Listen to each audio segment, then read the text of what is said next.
Okay, it's another week down, and what a week! Really, it's frustrating. That's about the best you can sort of really put it for this week. It was, so many times you're looking for just a break one way or the other, and fired back into it all.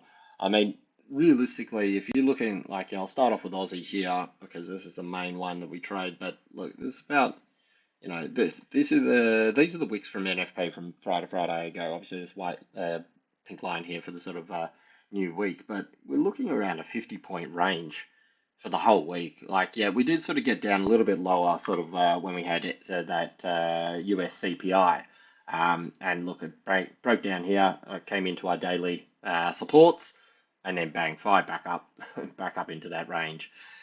Even sort of last night, we had what was it? I think it was core core PPI. So the US data sort of coming through, and you can see that here that they've sort of like they were looking for a bit of an increase, 0 point 0 to 0.2, and then the PPI that was core obviously, and the PPI month on month was looking to also tick up. But you can see both of them actually. This one was sort of revised, but basically, there was no change month on month. So they're expecting a bit of a push up, but no, it sort of just came in flat. And if we look at the reaction as that happened, this was this little period just here coming off the supports or the lower side of this range, and it just fired up. I mean, that was a nice little move on Aussie there. So, on that side, sort of side to side of the range, 45 points or so, give or take a little bit. But obviously, outcome after that, smacked on the nose. So yeah, look, it's a frustrating sort of week, really, to be trading because yes, it's a range, but even sort of ranges, you want to see it break one way or another just to give it a little bit more sort of opportunity, opportunity and direction of where you're sort of headed with it all. I think we are going to be coming to a head pretty soon because, as you can see, I had this one sort of marked out, this falling resistance. I thought we would have got the break earlier, hence where this little arrow is here. But, we did get a little bit of a touch up here. So, that's one thing for it all. But really, I think we're sort of coming to a bit of a point here with this triangle. Sort of, if you ignore this sort of lower bit here, well, no, ignore it, but sort of if you take that out with it all, it does look like a little bit of a sort of triangle coming to a tip here. The fact that it's coming in negatively would probably lean more towards the side of idea of it sort of breaking south, but that's not always the case. One part that I do sort of want to highlight because this feels very trappy to me. I mean, you've got range, range, range, range, range, range. A lot of people would have gone and waited because you've got three sort of tests of lower here. You're coming in negatively. I think a lot of the market would have gone, yep, here we go, bang, breakdown here, trapped a bunch of people, and then sort of shot back up to the top side. And the reason that I say this is because, I've noticed that Aussie loves to do this with the sort of like, supports and these little traps. Because, I mean, overall, if we sort of jump right back out onto it, we've been coming up here quite positively, yes, but overall, we are still quite sort of negative and bearish. As I've said a couple of times, look, we've broken out of this sort of weekly falling resistance, and we're coming back down and testing the top side of this over here. So obviously you want to hold this area here, but if I jump out, I think it was on the weekly. Yeah, this is the weekly, and if you sort of watch what I was doing at the time, this is the reason I got long.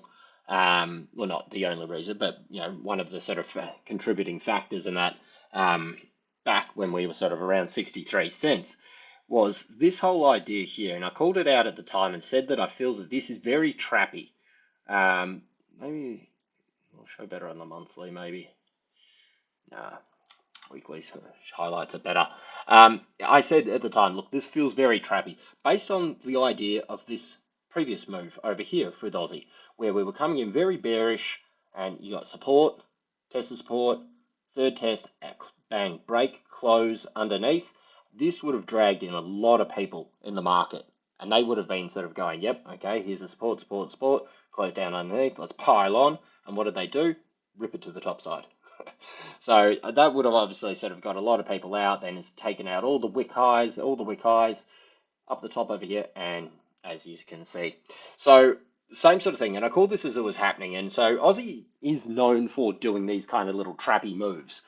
So, I mean, we get down onto the lower sort of time frames that we're actually sort of lower, closer to sort of what we're actually trading day to day and intra-week and that. But this is also a very similar kind of sort of pattern with it all.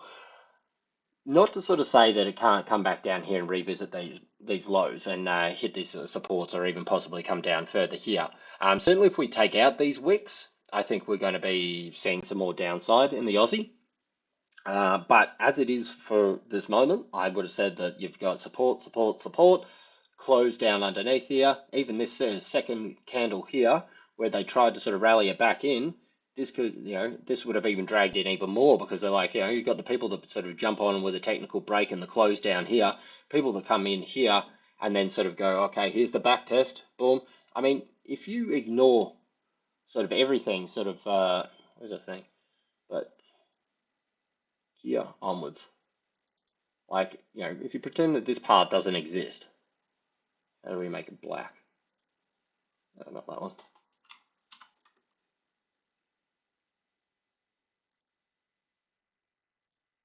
Oh yeah, just did the same thing again. Black. There.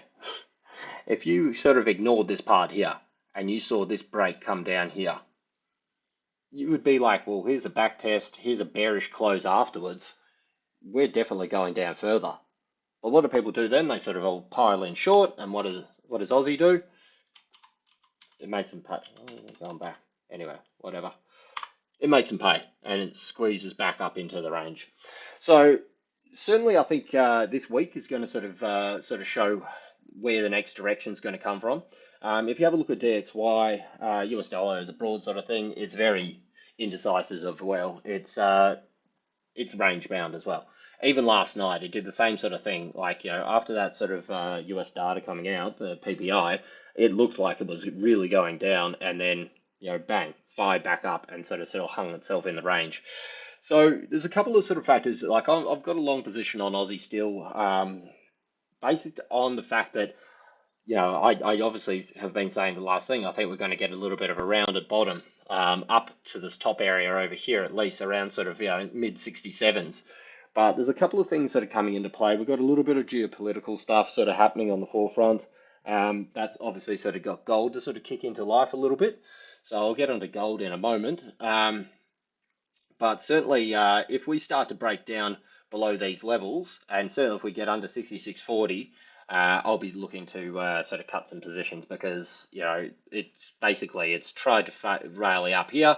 It's done it a number of times and it's gone smack back down. So, we could be looking certainly around the 66 cent mark, if not back into the 65s if we do get this break below 66.35. So, don't want to be holding too much sort of long on that.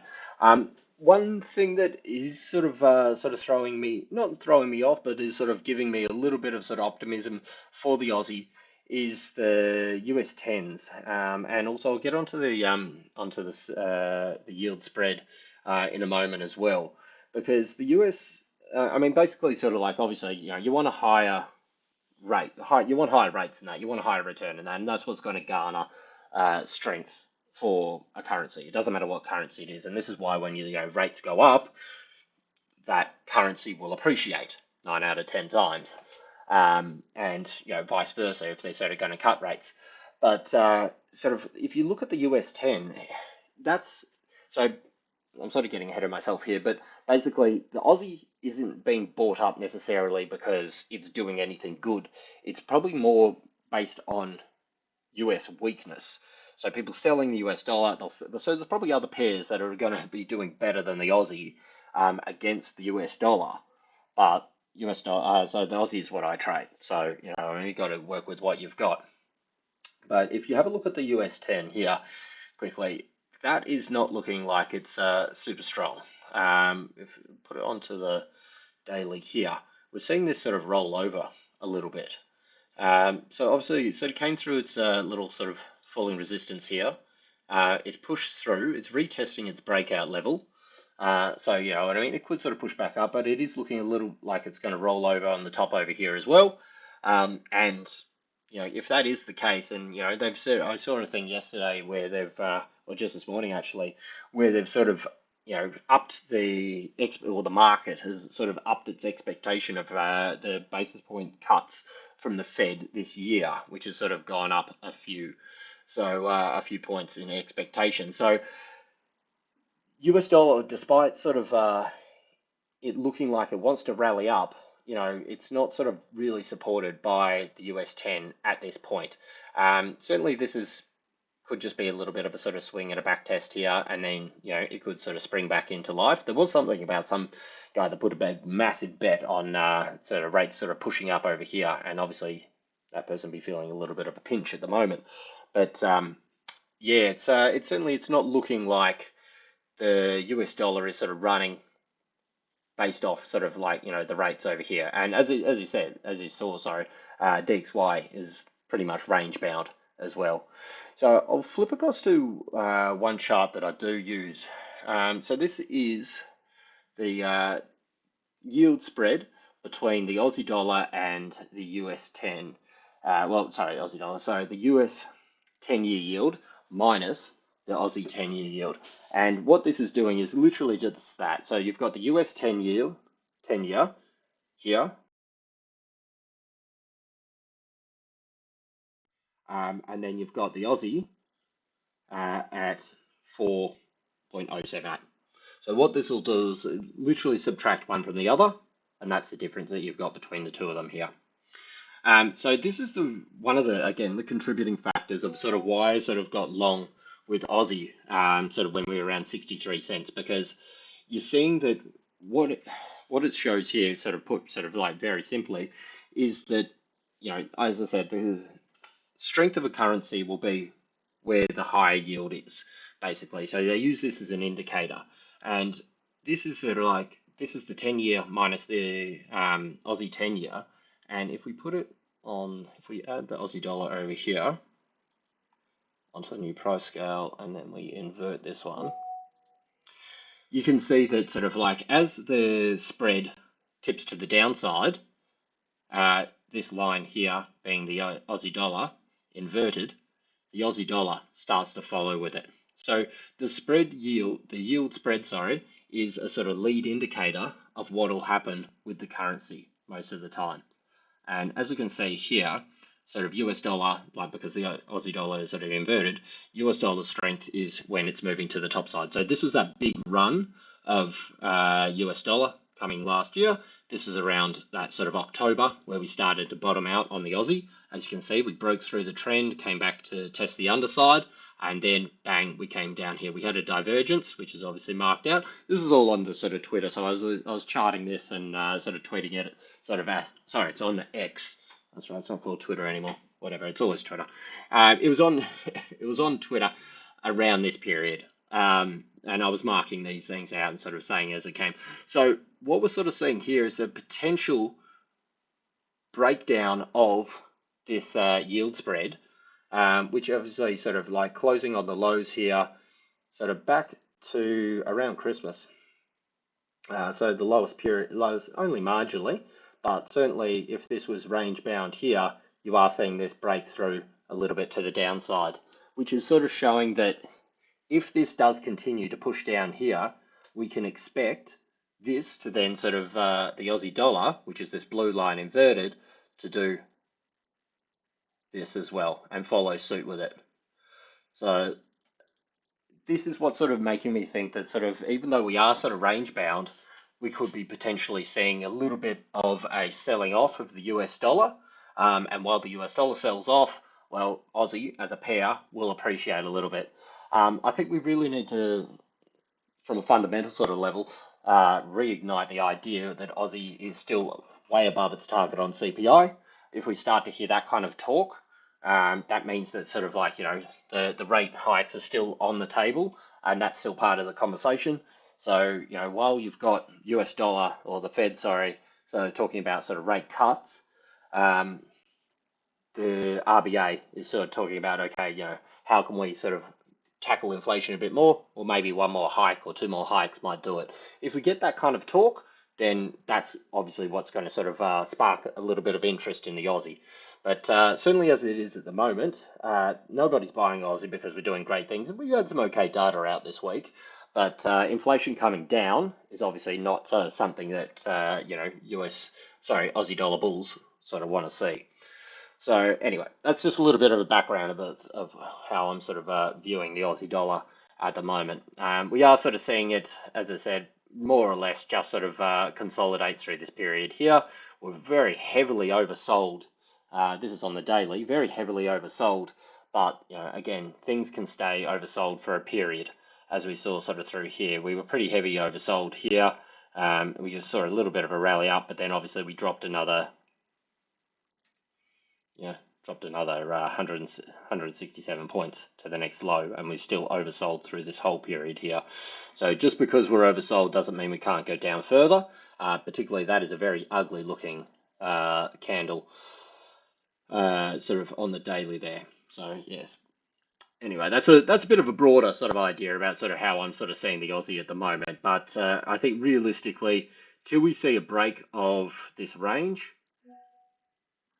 through here above 67.30, which is what I've been calling all week, or we see a second close, down underneath sort of 66.60, 66.70, that kind of period. I think sort of that'll really sort of give us our next direction. So as you can see, the highs are still coming in lower here. We did put in this technical sort of higher high here just with this wick, but obviously the resulting reaction was quite bearish. All right, anyway, enough of that. Across to DXY. And as I've sort of been saying, sorry about that. So as I've been saying, sort of, range bound with DXY. It's just sideways coming through here. So, again, till we take out the wicks here, and the wicks here. So just sorry about that. And so till we take out these sort of wicks, we're really sort of just stuck in this sort of range. And given everything that's sort of happening sort of on a geopolitical front, I think that's sort of helping to hold DXY up in this area because, as I just said, with the yields and that, the yields are pushing down.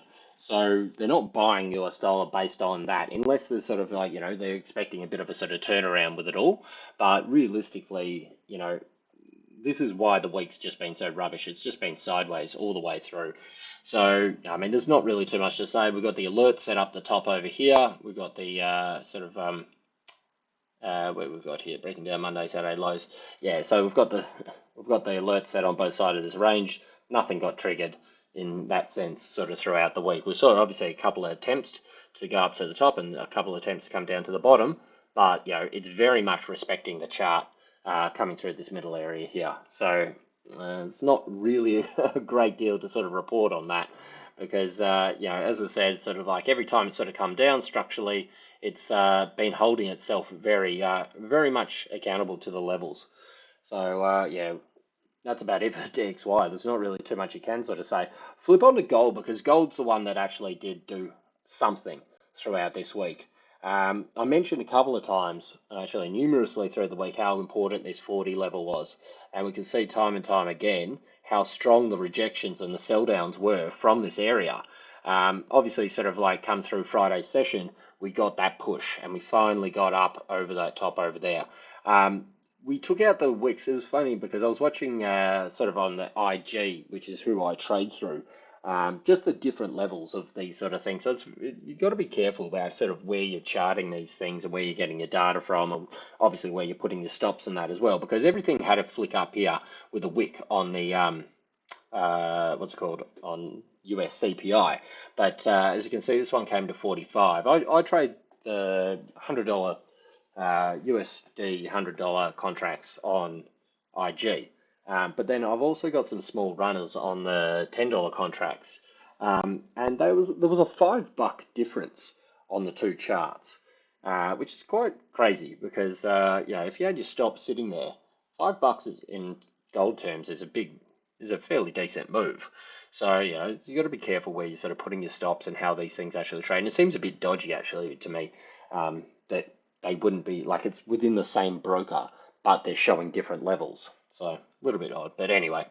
So we got the breakthrough here. We got a decent sort of close up around the top over here, and then obviously as we saw US dollar sort of strengthen up into the end of the week, we saw it sort of coming down.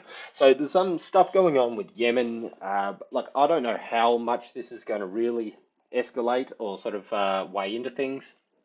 It could have been certainly a contributing factor for sort of gold moving to the top side here. I haven't got my finger on the button enough with that one to be honest, but to me, it kind of sort of feels like it doesn't feel like a Ukraine moment. It doesn't feel like a Israel Gaza moment. It feels like everybody's so quick to sort of pick up on those things and be like, oh, maybe they missed the start of the Ukraine thing. Maybe they missed the start of the Gaza thing. Well, we're not going to miss this one. And they jumped on it. And, obviously it didn't sort of follow through come the end of the week. So, I mean, look, it was a strong week in terms of gold movement. Well, actually, it doesn't look too strong right here, and then it looks like a bit of indecision doji. But based on how things had been sort of playing, because really, as I said, the whole market was very range bound through this period here. Monday we saw the sell off, and then bang, we're coming back up. So I would say, look, I mean, I'm sort of got long on gold positions. I would say, look, we're probably going to see a little bit of a carry through up over here. I mean, if we drag this out, this is on the daily. This is the big area you want to get through here, which is that sort of 2075, which is the previous highs going back. Was it? Yeah, about so. Here we go. Previous highs going way back. So this is obviously a big area where historically people are sort of valued around. We had these big closes around this area here as well.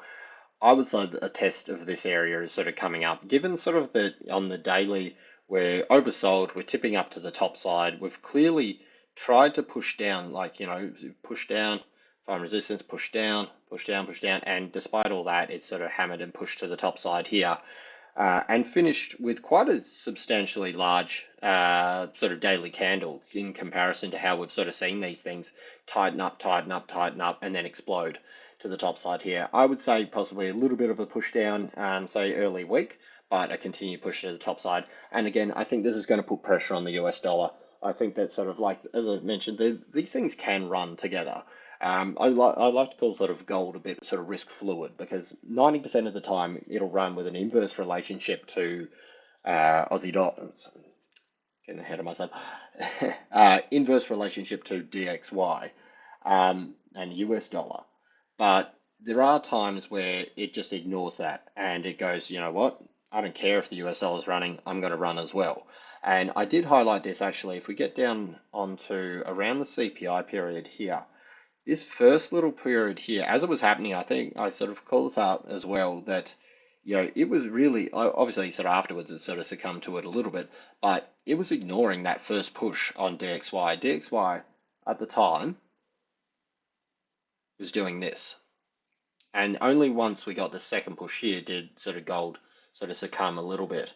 But this first big push up through here, if you look at the size of this candle, it came back down, then pushed up a second time. Gold at the same time was really just sort of sitting there. And it was just sort of like, if we sort of actually, maybe I'll put this on side by side, you can see it a little bit better.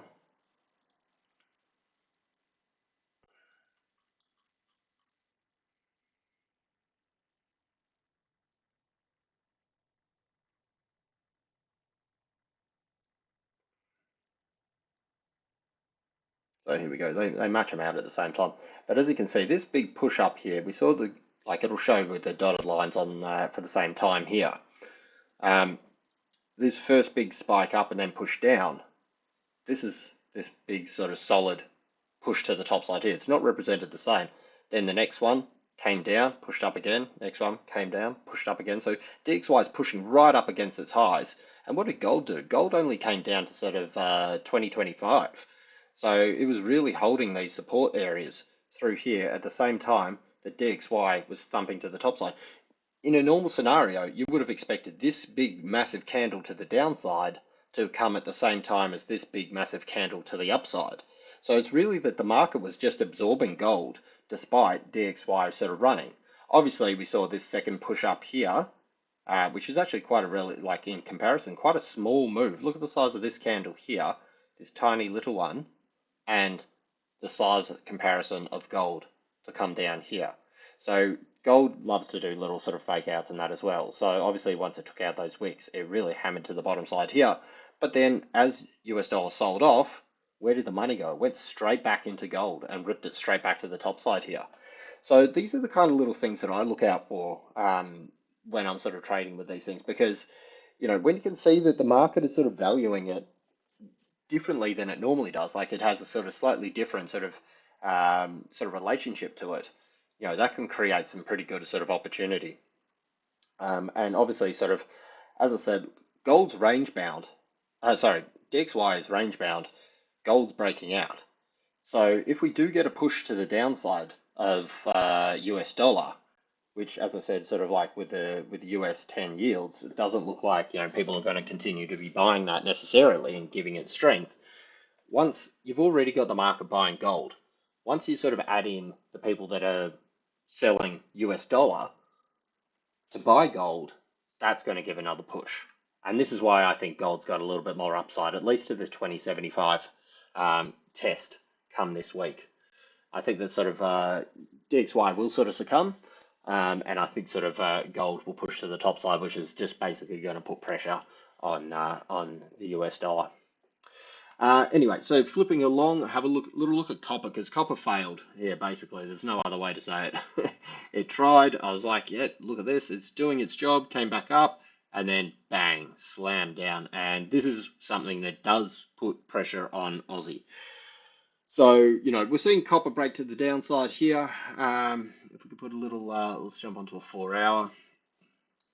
Realistically, where are we going? We could be going down to these lows. We seem to have broken through this little wick low here. So yeah, copper is not looking great. I would say realistically these lows around this sort of 373 could be where we're sort of headed. If we drag this out here, it's a pretty steep little channel, and you can see it attempted 2 breakouts here, unable to hold it. This was the US CPI. We came back into it, and then just through the end of last week, they just absolutely hammered it. So it really got quite ugly. I mean, if you look at that on a 4-hour, that's breaking. Tried to hold that and didn't care and just sort of shot through. You can't really sort of take too much from the very last candle of the week, because obviously it's just rubbish, really. But you know what I mean? It's certainly looking quite an ugly sort of bearish kind of breakthrough here. So I would have liked it to sort of hold this sort of 380 level, but obviously unable to do so. So I think sort of realistically, you may sort of see 373 get a little bit of a touch up here and maybe a little bit of a bounce. But, we still look like we're sort of we've got room to come down here on the 4-hour RSI, and it's looking bearish. So this is not painting a great picture for Aussie as well. If it does get a little bit of a rally, maybe we'll sort of see some movement. But despite this sort of break into the downside, obviously Aussie was sort of holding itself sideways. But yeah, we'll have to sort of see how this sort of plays out through the week. But certainly not looking like a great deal of stuff going on for copper here. I think sort of this is the one that I called through the week. This channel, I thought it could have just been a bit of a back test. And I thought maybe it could have been a little bit of a fake out, because we've seen these things happen previously with copper. But the fact that it's still coming down like this, I think needs to be respected. I mean, if we sort of see if we can match anything here. Okay. Maybe. I'm not sort of super sold on this, but it does have 3 touch-ups here. That's looking like it could be respecting this a little bit, sort of come through this week, but certainly, this is more sort of, probably sort of a little bit of wishful thinking. But if we were to see a little bit of a rally, a bit of a sort of channel with these red lines, we could see a little bit of a push through here. But yeah, as I said, I'm not 100% sold on this, but that does line up technically. So we'll see how we go on that. I think that realistically, you've got these 2 levels here, 373, and then coming down here, and then of course you've got the bigger support down over here as well. So I think they're the three levels for the downside to see a bit of a rally, but I wouldn't be getting too crazy about it too quickly into the week. China finally sort of did actually sort of, we marked this out sort of what was this, on the Thursday, and said, look, it's got a breakdown underneath here. That's where we've got the alert set, and then we'll be seeing a bit of a move down. It bucked the trend, and it closed actually quite strong. Well, relative strong to how it has been sort of trading. So if we put this up over here, they're the highs that you need to break to beat, because we've seen it sort of pop out of this little range before. Obviously, it's come to the downside here, it's broken out a couple of times, and then shot back up. So the way that these kind of little ranges tend to sort of work as well is you can see counter swings. So this is something to look at as well, that where it's sort of like, this may be your sort of your range where you're trading through. We've come out to the top side here, and it does a little swing to the bottom side here, and then sort of, we're down the bottom side here. So this could be coming up to a little bit of a swing, and then back into the range over here. As I keep sort of saying, I'm thinking the DX, like I could definitely be wrong with this. There's no question about that. But I've been sort of saying that I think that the US dollar isn't done with its selling. So to me, it kind of sort of feels that, you know what I mean, this may be a little bit of a fake breakout, and that we may sort of pop back down into the range. But again, the bigger picture with the yuan could be this sort of head and shoulders that we've have sort of marked out for a while now. So if we do get a sustained break to the top side here, and we do see it take out these previous highs, and so to say it goes above 720, I think then we could be seeing this head and shoulders come into play, which gives us a top side of 727, but that is quite a sort of quite a push up, in terms of how the yuan trades, because we saw it through this whole period here. This was 3 months and it was in 1%. I mean, this going back to November, and we're in January now, so that's 2 months. Well, actually, when was this? Yeah, end of November. So end of December, and half 2 months. Let's just say it's 2 months and it's been in this range here. I think it'll sort of probably, we're seeing it a little bit overbought here. It does look like it wants to push up and sort of come out of this top area here. But again, we're looking at another 1% back up to test the underside of these sort of supports, previous supports, if it does go past 720. So that's one to keep an eye on. And as this starts to push up, this is again going to be another contributing factor to the Aussie breaking to the downside. So it's something to sort of keep in mind. But yeah, as I said, I still think that sort of the sort of main sort of short-term thing at the moment is probably sort of gold firing up. I think with gold firing up, we could see a little bit of pressure come onto the US dollar. But as I mentioned before, though, these things can run in tandem. So just because it's sort of moving up doesn't mean we're necessarily going to see a sell down. I mean, realistically, if we put this on a weekly, that's a doji. Well, it is a doji, which is indecision, and that's exactly what we've seen the whole week. So we've seen when they want to buy it. Look at this. This is like 13 weeks straight of them just hammering it to the top side. If we take out those wicks, we got the previous wick. As I said, that's the NFP wick. If you take out that to the top side here, then okay, you're coming back up towards 104 is the next sort of resistance level there. If we take out the lows, then we're coming down back towards sort of 103 tests. We are quite heavily oversold, but if you zoom this one in, he's not actually sort of crossed over yet. So we are still in that sort of little technical sort of bearish kind of momentum with it all. So have to sort of see how the week plays out, see if anything escalates over the weekend, and if sort of people want to sort of start buying US dollar off the back of that. But one last thing I'll say with US dollar is that when it does these turnarounds, if you look at these previous areas where it's had these sort of turnarounds, I mean, look at this period here, where this is on the daily, and we've got 4, 8, this is a sort of like, almost 2 weeks worth of up, down, up, down, up, down indecision as it sort of comes through a little bit of run. Admittedly, this is off after a run. This wasn't after just a couple. I suppose this came off a little bit of a run, but this is something that, obviously market's just deciding where it wants to go to next. I really thought this, the CPI this week would have given it its direction, but that was a really good opportunity for bulls to sort of take charge and really run it up again. But despite that going up, as I mentioned the other day, I think even with sort of the sort of rates, sorry, the inflation, the CPI sort of going up, I don't think that's part of the conversation, rate rises. It's it's more about sort of like, rate cuts and when are the rate cuts going to come and how much are they going to come. And as I said, like they already had it tipped to increase the amount of sort of cuts expected by the market by the end of the year. I mean, the market could be wrong, definitely, but the fact that they're saying that that's tipping up, I think is the reason that we're seeing the US 10 sort of come off. And I think that could sort of put continued pressure on the US dollar. Anyway, that's it from me.